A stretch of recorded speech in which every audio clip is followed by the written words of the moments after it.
সুপ্রিয় দর্শক শ্রোতা, আমরা এই মুহূর্তে চলে আসছি সাতক্ষীরা জেলার দেভাটা থানার বনবিবিতলা গ্রামের যে বিশাল 3 বিঘা জমির উপরে যে বটগাছটি আছে সেটি আমরা দেখানোর চেষ্টা করছি।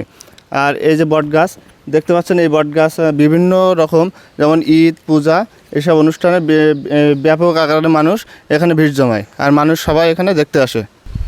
আপনারা যে বিশাল বটগাছটি দেখতে পাচ্ছেন, এটি সাতক্ষীরা জেলার একটি সুনামধন্য বিশাল একটি পর্যটন কেন্দ্র হিসেবে গড়ে উঠেছে।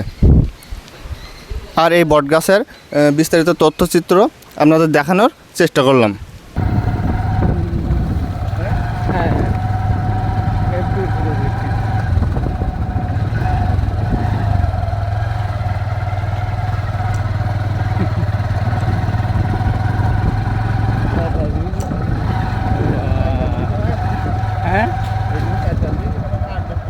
আচ্ছা, এই প্রথমে আপনার একটু নামটা, আপনার পরিচয়টা একটু বলেন আর কি।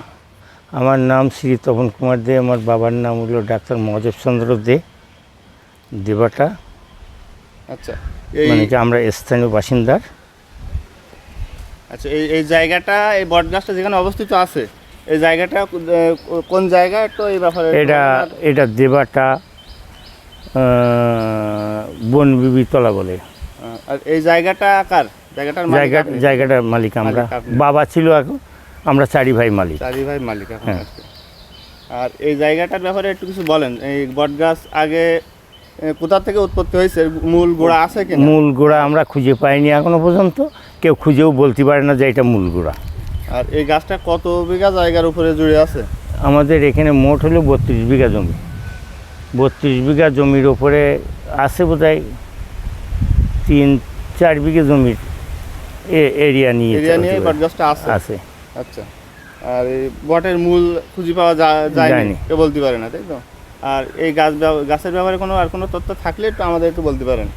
গাছের তথ্য কি, এইখানে যে মানে কি এই মাঘ মাসের দিকে, পয়লা মাঘে অনুষ্ঠান হয় বলে সেই জন্য আমরা বটগাছটায় কোনো কিছু করিও নি বা কাউকে কিছু করতেও দেয়নি। এখানে আসে লোকজন, দেখাশুনো করে, দেখে শুনি চলে যায়। আচ্ছা, আর ওই পাশে একটা মন্দির আছে, ওটা হলো মাঘ মাসের পূজা হয় হিন্দু মুসলমান মিলিতভাবে, মা বনবিবির। ওখানে যে আপনার দান বাক্সটা দেখলাম, টাকাটা আপনারা কি কাজে ব্যবহার করেন? ওই দান বাক্সটা না, ওইখান থেকে আমরা ওইটা ভাঙা ছিল, আমি সারাই করে দিয়েছিলাম, সব কিছু সারাই করে দিয়ে দান বাক্স করে দিয়েছি। যার মনে যা ভালো লাগে সেটা ওর ভিতর দেয়, এখন আমরা খুলে নিই।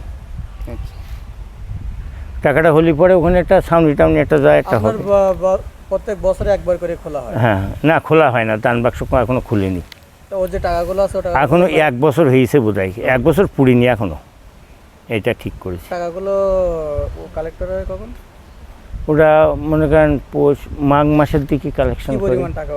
তা এখনো তো খুলিনি, এইবার প্রথমই করেছি।